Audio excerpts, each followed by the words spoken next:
ഓരോ പെട്ടിയായിട്ടാണ് ഓരോ സ്ഥലം. വീട്ടിലെ മുറി ഒരു പെട്ടി, പിന്നെ സ്കൂൾ ബസ് വേറൊരു പെട്ടി, അവിടെ നിന്ന് ഇറങ്ങിയാൽ പിന്നെ ക്ലാസ് മുറി എന്ന വേറൊരു പെട്ടി. ഈ തരത്തിലേക്ക് കൈമാറ്റം ചെയ്യപ്പെടുകയാണ് അത് കുട്ടിയുടെ ബാല്യം. അപ്പോ സകലം പഠിപ്പിലേക്ക് കേന്ദ്രീകരിക്കുകയാണ്.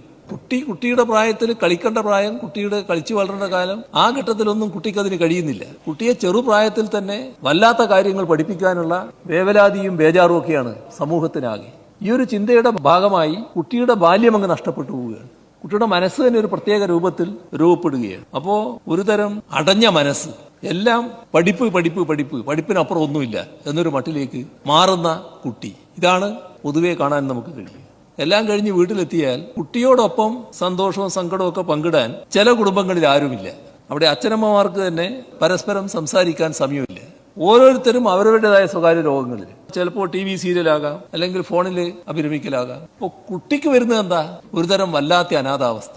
ഇവിടെ കുട്ടികളുടെ കാര്യം മാത്രമേ നമ്മൾ പറയുന്നുള്ളൂ. എങ്ങനെ രക്ഷിതാക്കളായി മാറണം, രക്ഷിതാക്കൾ എന്ത് ചെയ്യണം, ആ കാര്യവും ഈ സമൂഹത്തിൽ വലിയ തോതിൽ ബോധവൽക്കരണം ആവശ്യമുള്ള കാര്യമാണെന്നാണ് തോന്നുന്നത്. അപ്പോൾ കുട്ടി എന്താകുന്നു? തൻ്റെതായ ഡിജിറ്റൽ ലോകത്തിലേക്ക് ഒരുങ്ങുന്നു. അങ്ങനെ മെല്ലെ മെല്ലെ ഡിജിറ്റൽ എഡിക്ഷൻ കുട്ടിയിലേക്ക് മാറുന്നു, കുട്ടിക്ക് വരുന്നു.